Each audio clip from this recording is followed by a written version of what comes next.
Assalamu alaikum, and let me wish you all a very happy, safe, and healthy new year. It's our greatest pleasure to wish and pray for all our stakeholders to be safe and healthy. And I'm certain that you all enjoyed the winter vacation, especially our teachers and students who deserved a definite break. Now, we all know from our experience in 2020 that the whole world might have taken an unexpected break. However, we remain resilient, we remain perseverant, and we created some of the unforgettable moments and memories. Now, some of us traveled together with us virtually to learn, to explore, to integrate technology, while some of us explored some of the resources available online through the Drive, through various other platforms, and some of us also experienced the virtual celebrations. Some of you have actively participated. Some of the students have participated in summer camps, winter camps.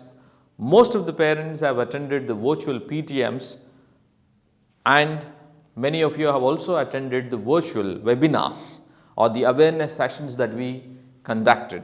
I think it would not be possible without the continuous support of our every stakeholder, be it the parent, be it the teacher, be it our own students. Now, as I was reflecting about the welcoming message for 2021, I'm reminded of some of the research the neuroscientists and the psychologists have conducted in Harvard University. Before we move on, I think I should also be remembering the words someone said, Raat gai, baat gai, 20 ko 21 do. Okay, well, that's the year of 2021.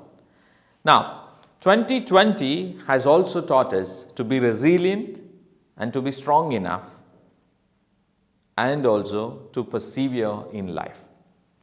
To develop these qualities of resilience and perseverance, I think the research shows that as parents, we need to be more gardeners rather than being carpenters with our children.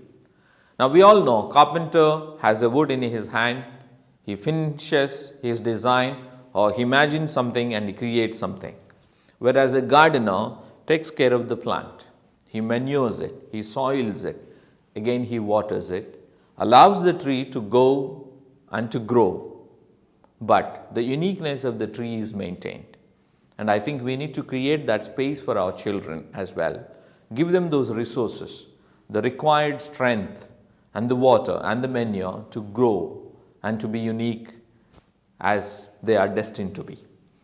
The second thing the research suggests is talk to our children. We need to introduce to our children a lot of vocabulary which is more of feelings and emotions.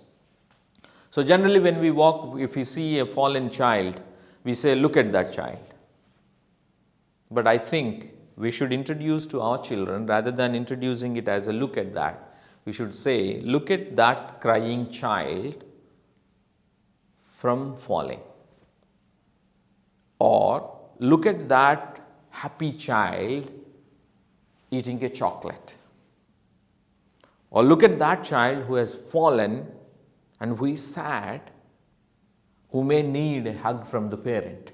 You know, when we introduce our children to such a vocabulary of feelings and emotions, they do develop their own feelings and emotions, and which becomes more resilient and develops a lot of habits in them to be more human and to approach others also with sympathy and empathy. Well, in addition to this, research also suggests that we need to introduce our children to the activity, not to the action, or not to the person. Now, suppose if I have done my homework and you want to tell you're a good boy, I think I should be given the credit of doing that work. So rather than just saying good boy, we need to say that you made a good choice of completing your homework, hence you are a good boy. So there should be a quality which is associated with the action.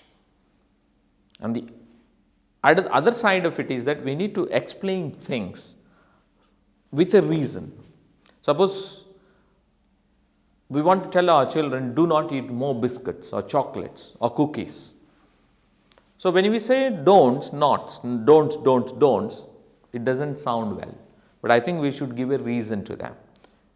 Do not eat more biscuits or cookies because you might suffer from stomachache. So there is a reason which is associated with the action. If we explain those things, the children naturally will develop a lot of rationale. And we need to also expose our children to a lot of people. Now, most of us, for some reason, are confined to our own family members. But I think research shows that the primary years are crucial to develop language, to develop culture, to develop tradition, and to get acquainted with people. We all need a lot of communication skills, a lot of people skills in life to be successful.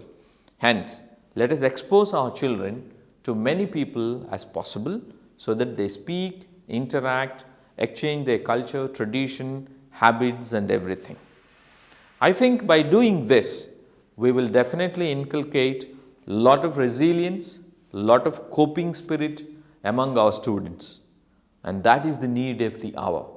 This year, 2021, be successful to all of us. So, dear parents, students, and my dear teachers, let me wish you all once again a very happy, prosperous, safe, and healthy New Year 2021.